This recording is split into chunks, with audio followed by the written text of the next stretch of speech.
Hello student, today we are going to exercise 1.1 of chapter number 1 rational numbers. The first question is using appropriate properties find. यानी हमें क्या करना है, यहाँ पे जो क्वेश्चन दिया गया है उस क्वेश्चन में हमें appropriate properties का यूज़ करते हैं, यानी सटीक गुण का उपयोग करते हुए, गुणधर्म का उपयोग करते हुए हमें इस प्रश्न का वैल्यू फाइंड करना है।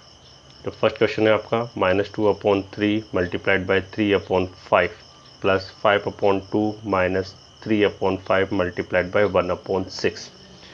क्वेश्चन स्टार्ट करने से पहले मैं आपको एक चीज़ समझा दूं कि हम किसी भी नंबर्स को जब सॉल्व करते हैं तो बोर्ड मास रूल के अकॉर्डिंग सॉल्व करते हैं। बोर्ड मास रूल कैसे? बी का मीन्स होता है ब्रैकेट, यानी सबसे पहले ब्रैकेट को सॉल्व किया जाता है। ओ का मीन्स होता है ऑफ को सॉल्व करते हैं, इसमें हम ऑफ का मतलब भी मल्टीप्लाई ही होता है।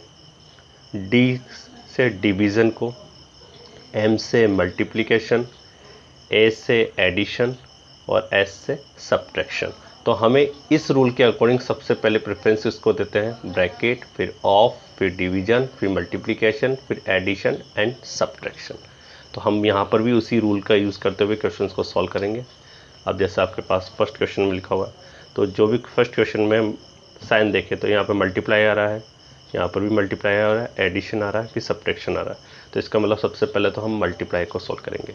तो मल्टीप्लाई किस तरह से सॉल्व करेंगे? जिस तरह से हम फ्रैक्शंस नंबर का मल्टीप्लिकेशन एडिशन सॉल्व करते थे उसी तरह से हम इसमें भी सॉल्व करेंगे। तो कैसे?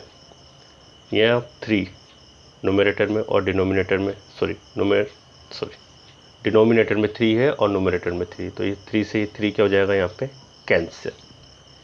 तो नोमिनेटर में क्या रहा -2, डिनोमिनेटर में क्या रहा 5। तो इस मल्टीप्लिकेशन की वैल्यू क्या है -2/5 प्लस इस 5/2 के साथ मल्टीप्लाई में कुछ भी नहीं है, इसलिए हम यहाँ पे 5/2 को एज इट इज लिखेंगे।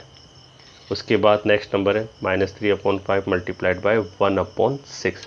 तो इस 3 से ये 6 कैंसिल हो रहा है यहाँ पे 2 टाइम। तो नोमिनेटर में तो ओनली 1 रहा, तो हमने 1 लिख लिया। डिनोमिनेटर में 5 और 2 है, तो इन दोनों को मल्टीप्लाई करेंगे, तो 5 2 जा 10। अब हमारे पास जो फ्रैक्शन रैशनल नंबर्स आ रहे हैं वो आ रहा है -2/5 प्लस 5/2 माइनस 1/10। तो अब हम इनका क्या करेंगे? डिनोमिनेटर में हमारे पास 5, 2 और 10 है, तो हम इनका एलसीएम लेंगे। एलसीएम लेने के लिए हम सबसे पहले ये देखें कि इनमें सबसे बड़ा नंबर कौन है, 10।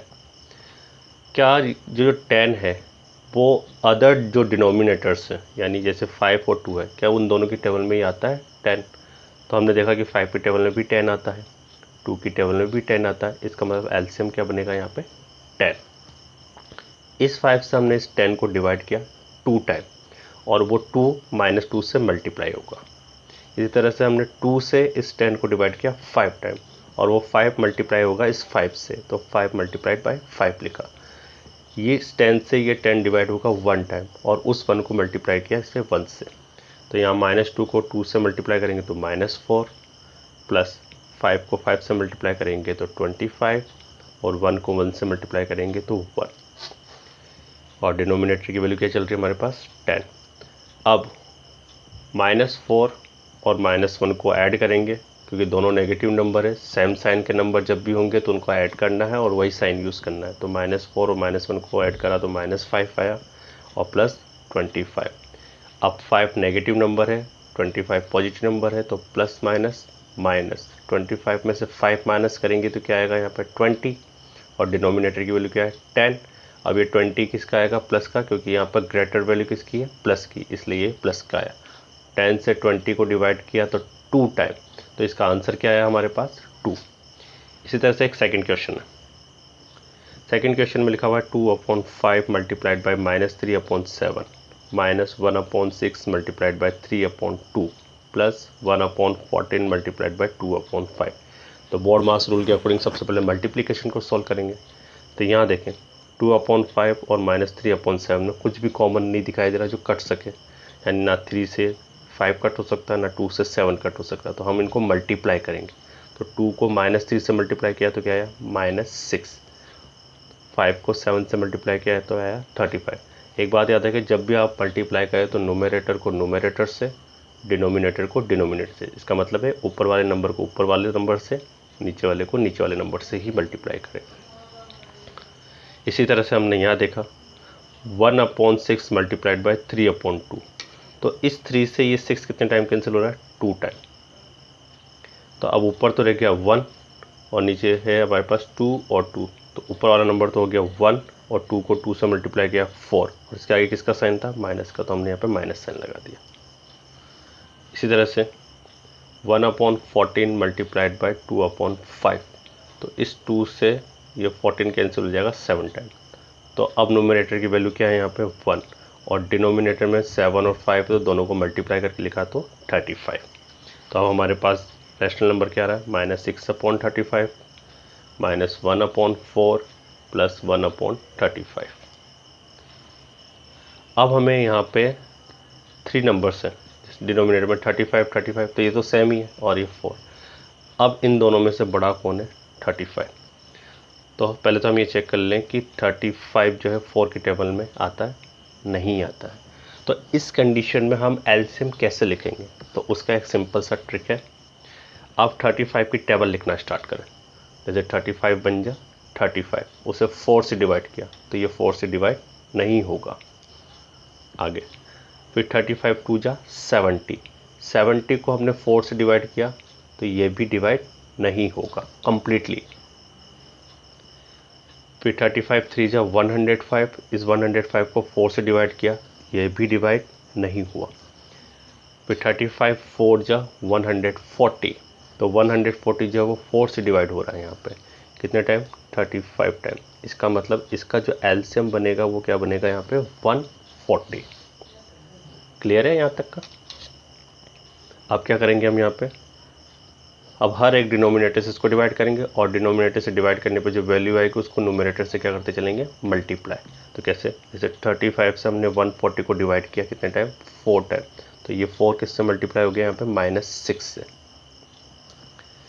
फिर इस 4 से ये 140 कितने टाइम डिवाइड हुआ? 35 टाइम। और उस 35 को किससे मल्टीप्लाई कर दिया आपने? 1 से, तो लिखा आपने 1 मल्टीप्लाइड बाय 35। फिर इस 35 से 140 को डिवाइड किया आपने कितने टाइम? 4 टाइम। तो उस 4 को हमने 1 के साथ मल्टीप्लाई की फॉर्म में लिख दिया। अब हम इन सबको मल्टीप्लाई करेंगे। तो -6 को 4 से मल्टीप्लाई किया तो -24, 1 को 35 से मल्टीप्लाई किया तो 35 और साथ में साइन किसका है? माइनस का यहाँ पे, और 1 को 4 से मल्टीप्लाई किया तो +4। अब नेगेटिव नंबर और नेगेटिव नंबर को ऐड कर लें तो क्या बना यहाँ पे? -59 और साथ में +4। एक नेगेटिव है एक पॉजिटिव है तो प्लस माइनस माइनस, तो 59 में से 4 माइनस किया तो क्या है यहाँ पे? -55 अपॉन 140। तो 55 जो है 5 की टेबल से 11 टाइम कट हो गया और 140 जो है वो 28 टाइम हो गया। तो हमारा आंसर क्या है? -11/28। Next question, right the additive inverse of. अब हमें यहाँ पे जो नंबर दे रखे हैं उनका एडिटिव इनवर्स लिखना है। तो -2/8। अब 2/8 जो है वो पॉजिटिव नंबर है। हमें यहाँ पे जो भी नंबर दिया गया उसका हमें क्या करना है? यहाँ पे एडिटिव इनवर्स लिखना है। और 2/8 क्या है? यहाँ पे पॉजिटिव नंबर है। तो additive inverse of 2/8 equal to -2/8। तो किसी भी पॉजिटिव नंबर का एडिटिव इनवर्स, जो एडिटिव इनवर्स होता है वो नेगेटिव होता है। ध्यान रखना है आपको, अगर पॉजिटिव में नंबर आ रहा है तो उसका एडिटिव इनवर्स नेगेटिव में लिखना है। सेकंड है आपका -3/-5। जो आपका क्वेश्चन था वो है -3/-5। अब चेक करें, ये भी नेगेटिव का ये भी नेगेटिव का, तो ये माइनस से माइनस कैंसिल हो जाएगा। तो ये 3/5 किस में कन्वर्ट हो गया? पॉजिटिव में। इसका मतलब है कि अगर न्यूमरेटर और डिनोमिनेटर दोनों ही नेगेटिव में है तो इसका मतलब वो जो रेशनल नंबर होगा वो पॉजिटिव नंबर होगा। एक तो ये पॉजिटिव नंबर है और अगर दोनों के साइन नेगेटिव आ रहे हैं तो वो भी पॉजिटिव नंबर है। तो इस पॉजिटिव नंबर का एडिटिव इनवर्स किस क्या होगा? नेगेटिव। तो इसका आंसर क्या होगा? -3/5। इसी तरह से अब देखें थर्ड, 4/-7। 4 जो है पॉजिटिव है, 7 जो है नेगेटिव है। इसका मतलब ये पूरा जो नंबर है वो है क्या है? नेगेटिव नंबर है। तो इस नेगेटिव नंबर का एडिटिव इनवर्स किस में आएगा? पॉजिटिव पे। Clear? Next, verify that bracket minus x equal to x 4।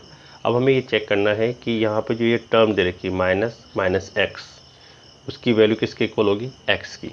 यानी कोई भी नंबर है और उसके आगे अगर दो नेगेटिव साइन है मल्टीप्लाई की फॉर्म में, तो उसकी वैल्यू हमेशा पॉजिटिव होगी। अब उसे क्वेश्चन से क्लियर करते हैं। आपको क्वेश्चन में दिया गया x इक्वल 11/15। तो इस 11/15 को हमें इसके लिए वेरीफाई करना है कि जब हम इसको सॉल्व करेंगे तो उसकी वैल्यू x की फॉर्म में आएगी।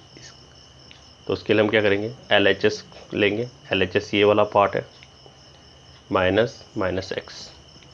तो LHS equal minus minus x.